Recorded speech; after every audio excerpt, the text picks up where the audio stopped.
Bom dia, sexta-feira, dia 28 de janeiro de 2022. Eu sou Aécio Júnior e eu estou aqui hoje para trazer para vocês um resumo do dia, as principais notícias e qualquer informação que possa ajudar a influenciar os seus investimentos. Nós não damos dicas ou indicação de compra e venda, apenas informações para você tomar as suas decisões e orientar os seus investimentos. Por favor, inscreva-se em nosso canal, ative o sininho para receber notificações de quando postamos novos vídeos. E se você gostar desse vídeo, deixe o seu like logo aqui abaixo. Em caso de dúvidas ou se quiser fazer alguma pergunta ou indicar algum assunto para discutirmos aqui, pode utilizar os comentários logo abaixo do vídeo ou enviar sua mensagem para previsioneseconomicas@gmail.com. No site previsioneseconomicas.com.br você encontra em um só lugar todos os nossos podcasts, são mais de 200, os nossos 150 vídeos, notícias, oportunidades de emprego, estágios, cursos e outras informações importantes. Não deixe de visitar. Você também pode se inscrever no site e receber informações, receber uma notificação quando novas informações, novos artigos forem publicados lá. Vamos então, primeiramente, falar sobre as bolsas de valores e os índices de hoje. Na Ásia, as bolsas fecharam de forma mista. Apesar da Nikkei de Tóquio ter fechado em alta de 2,09%, a Hang Seng fechou em baixa de 1,08%. Na Europa, mercados em baixa. Apesar das notícias anunciadas do Federal Reserve nos Estados Unidos, as bolsas amanheceram de forma mista e no momento operam em baixa. Já nos Estados Unidos, as bolsas amanheceram em baixa, forte baixa ontem e ainda estão em baixa hoje após os anúncios do Federal Reserve sobre as políticas econômicas dos Estados Unidos para 2022. Já no Brasil, o cenário é o oposto. Otimismo na bolsa, forte e alta, e os índices hoje estão bem positivos. O dólar sofreu uma boa queda em relação ao real nessa quinta-feira e hoje abriu a R$ 5,40 por dólar. O euro se manteve estável, porém teve uma pequena queda no fim do dia, caindo para R$ 6,01. O petróleo do tipo Brent fechou ontem a 88,17. Vamos falar um pouquinho mais sobre o petróleo Brent daqui a pouco, porém ele teve uma alta histórica nesta semana. O ouro está em baixa, está em queda a 1.796,60 no dia de ontem. A prata fechou ontem em 22.785. As commodities, em geral, estão em baixa nesta sexta-feira. A abertura do mercado, apenas o açúcar em Londres estava com uma pequena alta. E falando sobre as ações, Microsoft fechou ontem a 299,84, McDonald's 248,74, a Coca-Cola 59,65, a Apple 159,22, importante que a gente vai falar sobre a Apple daqui a pouco, e Netflix 386,70, Tesla 829,10 e Amazon.com 2.792,75 no fechamento de ontem. Então, pegando um gancho aí na Bolsa de Valores, a Novonor, Petrobras adiaram a sua oferta de ações da Braskem BRKM5. Então, e o motivo que eles dão é por baixa demanda muito fraca pela oferta das ações.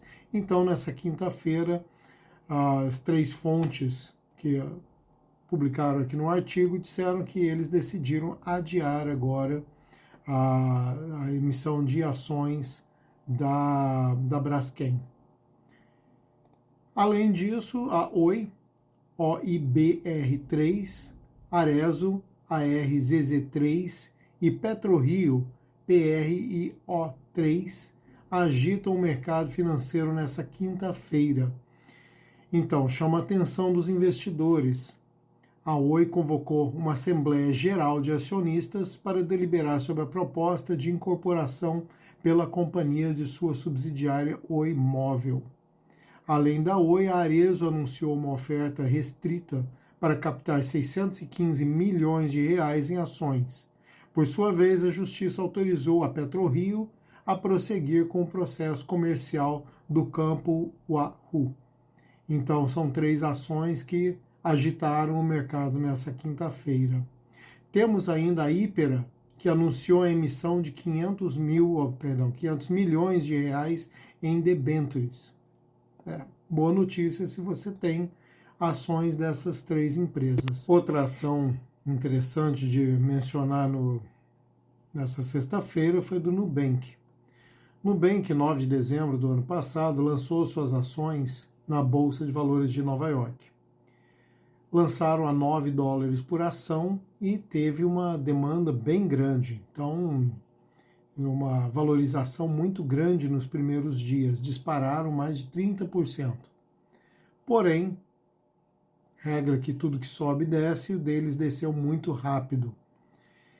Segundo os analistas, possivelmente se trata da realização de lucros após os 2 primeiros dias de negociação, em que as ações do Nubank acumularam uma alta de mais de 30%.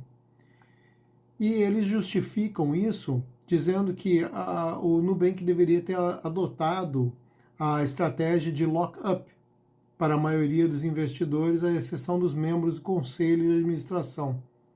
Então, o lock-up, se você não sabe o que é um mecanismo que obriga aqueles que entram na oferta a permanecerem com a posse das ações por um prazo pré-determinado. Ou seja, você tem que segurar aquelas ações e não flipar, não simplesmente venderem após um lucro rápido. Então, isso é um incentivo para os investidores e eles não optaram por essa regra. Então, os investidores ficaram livres para vender as ações assim que deram um lucro que eles julgaram bom. Então, entrou uma expectativa rápida de valorização, valorizou e os investidores logo venderam as ações. Então, mesmo sabendo que nada mudou nas perspectivas para o banco, e apenas 3 dias de pregão já estavam vendendo as ações. No Brasil, a situação do Nubank é parecida. Segundo o artigo aqui, os papéis também são negociados no vermelho. Os BDRs do banco, NUBR33, fecharam em queda de 7,39% nessa quinta-feira. Não é boa notícia se você não vendeu suas ações do Nubank nos primeiros 3 dias e segurou, mas talvez a longo prazo seja um bom investimento. Vamos ver. Outra notícia interessante é sobre o Fed, o Banco Central americano. Ontem ele deveria ter anunciado as perspectivas para o plano financeiro americano para este ano e as notícias não foram as esperadas. Então, Bolsa de Valores de Nova York, como vocês viram, teve queda, porém alguns mercados, como aqui no Brasil, teve alta. Então, foi bom para uns, ruim para outros. O discurso do presidente do Federal Reserve, o Jerome Powell, na tarde de ontem, desencadeou uma forte queda nas bolsas americanas. Hoje foi dia de ajustes nas bolsas globais. Então, como eu disse, a Ibovespa começou o dia novamente com uma alta substancial, ainda movido pela entrada de recursos estrangeiros na Bolsa Brasileira, investimentos que vieram para cá, né? Aproveitando-se dos descontos nas ações e nos preços elevados das commodities. As bolsas americanas abriram em alta e a Europa, embora já estivesse fechada, quando foi divulgada a decisão de juros do Fed ontem, tiveram hoje novamente um dia de ganhos. Como nós vimos antes nos índices, as bolsas começaram bem baseadas nesta notícia do Federal Reserve, que não anunciou o que o mercado americano esperava. No mercado internacional, e que é muito boa notícia, é que a Apple driblou a crise dos chips. Você tem que lembrar que a Apple ela fabrica todo o próprio hardware, os próprios chips.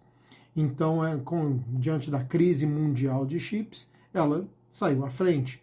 Então, ela justifica ser um dos protagonistas, uma das melhores empresas das Big Techs no último trimestre deles foi realmente histórico, foi um desempenho muito alto por esse motivo. Então, se você tem ações da Apple, fique de olho, porque com a crise mundial, a falta de chips, todos os fabricantes estão sofrendo. E a Apple, nesse caso, está saindo na frente. Vemos ainda aqui no Brasil a Estapar, que negociou a parceria para recarga de carros com baterias elétricas. Então, a rede de estacionamentos anunciou nessa quinta-feira, em memorando de entendimentos para uma parceria com a startup Zelectric,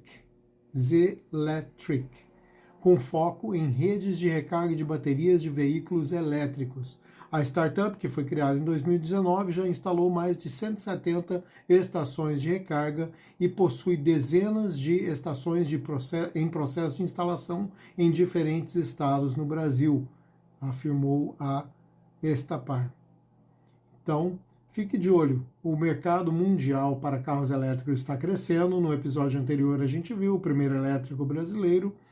A China está investindo pesado em carros elétricos e na Europa os carros a combustão já têm dias contados.